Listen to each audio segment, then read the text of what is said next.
Hey, thanks for pressing play on another Pay Me No Mind sports and entertainment video.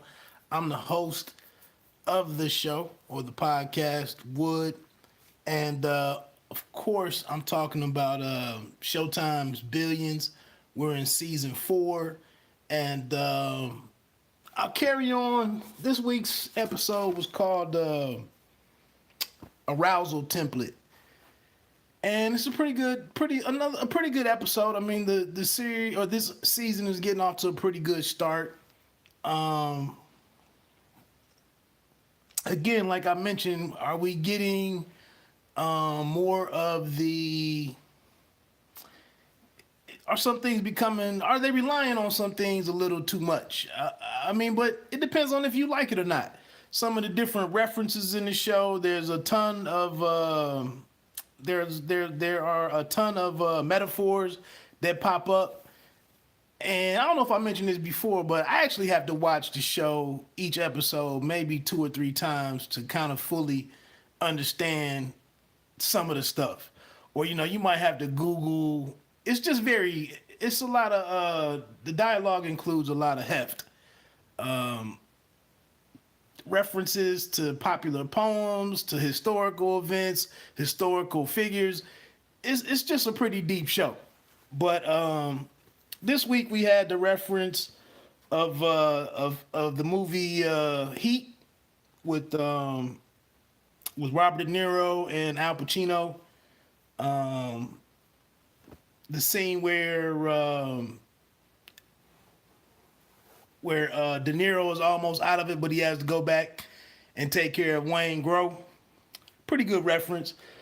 Taylor, she reenacts or mentions the movie Pretty Woman when she's dealing with the banking situation. Country western star Chris Stapleton, there's a reference to him. There's also some metaphor of something going flat, like a boob job that's done in Tijuana or something. And yeah, it's a lot of. It seems a little hip hop influence to me, to be honest with you.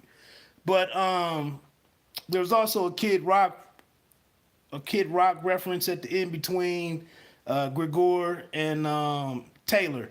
But getting to the basics, I mean to the main action this week, of course. And I don't have my computer open to get into the synopsis on online, but basically, Axe is continuing his revenge, um, carrying out, trying to exact his revenge on Taylor and Taylor Mason Capital. So what he's doing now is seizing up all of the banks in the city, the big banks, so that Taylor can't have capital or leverage that she needs to make some of the investments or plays that they want to make. It's kind of dope how everybody just picks up on referring to them as they or them. You kind of forget who they're talking. I don't know. It's kind of slick how they work it in, and everybody has quickly respected their preference of being, of how to be referred to. So, so Bobby's doing that. Also, things have moved forward with his new love interest and business partner. This Rebecca, I think her name is Rebecca Cantu. Um, she's interesting. I mean, everybody on here is such a strong alpha. Uh, it's just interesting listening to some of these different conversations. And then, somebody like Cantu is uh everybody's just so high IQ. I mean, it takes a moment to tear apart what the hell they're actually saying. And so that's moving forward.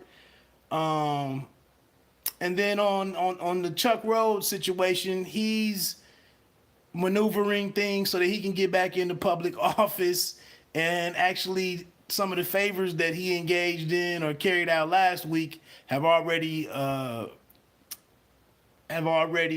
produced something, because now he's in a position where he's going to run for the Attorney General of the state of New York, which is to the chagrin of Connerty. So that's what's going on with Chuck. Wendy, something is going on with her where she doesn't feel there's something missing in her relationship, or being respected for herself. They haven't shown their kids this season, nor have they shown Axe's ex-wife and their kids. It's kind of interesting how they. I know we've made harsh comments about Power with the baby on that show, but it seems like the cast they've shed some things here to allow people to move a little more freely into some of the seedy stuff that they're doing. But other than that, this episode, two really dope conversations or interactions is Andalov or Grigor and Taylor. Basically, of course, Grigor goes to approaches Taylor, offering to fix the money situation, the leverage that they need to run their shop.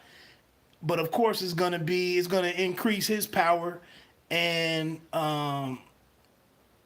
positive or make him have too much control in the fund at Taylor Mason Capital. And Taylor sees this a mile away.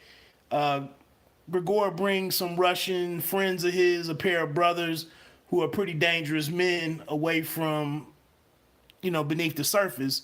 And of course, one thing that we're seeing is how Taylor is going to stand up to Bobby on one side, and then how they are also going to stand up to Grigor, who kind of runs things with an iron fist.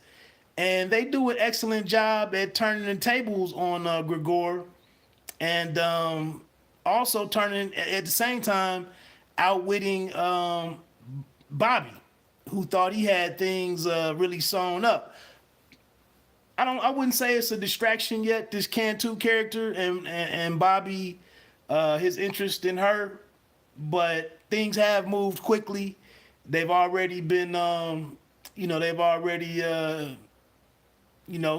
played between the sheets. And so getting back to these two dope situations, Grigor goes to see Taylor to offer her this solution.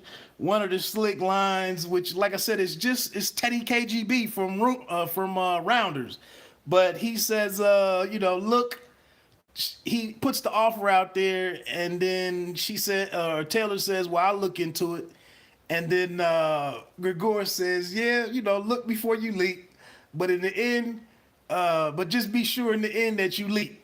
And basically I'm telling you what I want to happen, and make it happen. And so, Taylor did not react well to Bobby when she was at Axe Cap, and when Bobby tried to lean on her too much and jam them up and make them do things that they didn't want to do. So of course they are rebelling against Grigor, but obviously outsmarting Grigor is a game of life and death. Whereas Axelrod, of course, isn't willing to kill anybody. So that was a pretty dope dialogue right there. Some of the strength of Billions and the brilliance of Billions, really, for real TV fans. Then the second one is this confrontation in Axe's office once Rebecca comes storming in after Axe has I was a little more negative on the situation.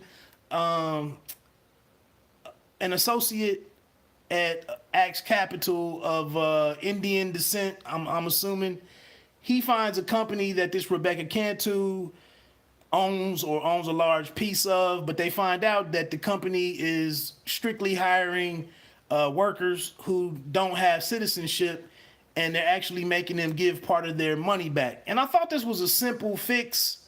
Like I mentioned in the last week's recap, I thought this was a simple fix that it's too simple, and it's kind of these scams that were brilliant in seasons 1 and 2, but now you're just wondering like how much thought do they really put into setting up some of these scenarios to make different things happen, and is this even realistic? So this company actually, the Axe Capital associate goes and gets a job at this Eureka cleaning company, and it's already payday, and the foreman or the supervisor comes in and tells all the associates or the employees, give me my cut back.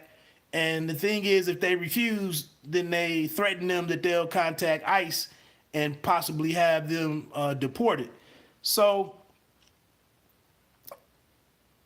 like I said, this is the part where you kind of have to have a PhD or something in Shark Tank to really understand these acquisitions and takeovers and shorten the company and all of this. You can ignore most of that stuff and not dig too far into that and still understand what's going on the show. But it is interesting to see people with power and excess and all of this do this stuff. And you just wonder, is that how it really is? So anyway, Rebecca Cantu comes in the morning once. I think the story, Axe took his employee actually recorded the money being taken back from the by the supervisor, and they turn it into some news person who breaks the story, and then it does something and the company is afterwards is worth more than what it was. And this, like I said, this is the complicated part of it for most of us. But somehow or another, what looked like it was a bad thing, it actually made the company more valuable. And Axe had already approached Rebecca about buying a piece of that company before they when they went out and had dinner. And then X amount of time later, they don't really do a good job in showing how much time elapses before the situation, they record the money being taken back from the employees. But anyway, sorry to ramble there really quick. A little bit. But anyway, once this thing blows up, Rebecca comes to Axe's office and confronts him, in his office, and Axe breaks it down. And instead of Rebecca Cantu going and being a partner and helping Taylor Mason get her leverage that she needs before they get done with this awesome dialogue, Axe has convinced Rebecca that what I did paid off for you exponentially. You're wealthier. He says something. He makes a comment about I'm a value add, and play along with me. Don't do business with Taylor. And Rebecca Cantu, of course, agrees. And like I said, they're making all of these power moves, and that's just the slick part of the show. To make it to state it simply, it's just an awesome part of the show.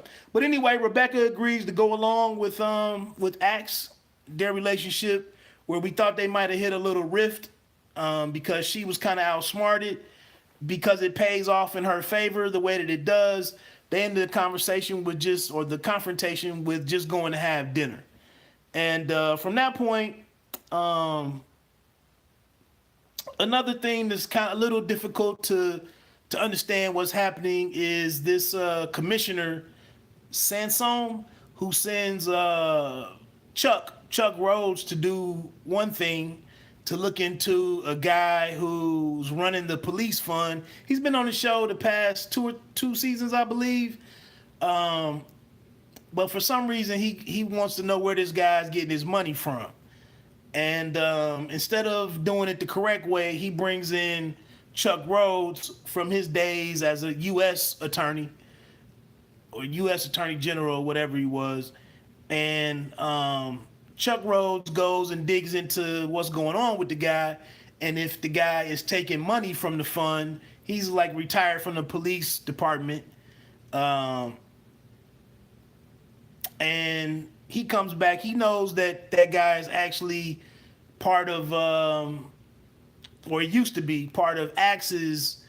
He was under his umbrella, but like I said, Chuck does all his information gathering, and by the time he goes back to Sansome, the commissioner, he has enough information to strong arm him and all of the police force to get behind him to be the next AG. So that's what the closing scene is. Chuck announces that he's back in play as a public servant, and Connerty, like I said, is upset because I guess he had the guy that was pegged to initially do that, some guy named Darcha. Once he withdraws, now somehow or another Chuck is back in position to butt heads with Connerty, who was once his mentee, and now he fired Chuck at the end of last season, and that's what we've been waiting for, was how Chuck was going to pay Connerty back, and that's where we are. So sorry, like I said, this show is very deep, it's very complex, and it's not for everybody, but I think it is one of the better shows out there, and I'll just leave it at that, man. If you want to chop it up with me about the show, do so in the comments section, or or don't.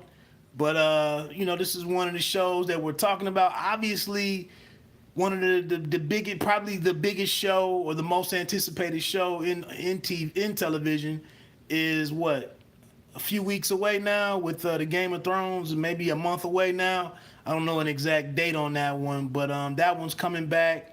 And then, of course, I'll check in on that one. And there was one other that I thought started early April. But anyway, let me get on out of here, man. Thanks for pressing play on another Pay Me No Mind TV talk. And, we'll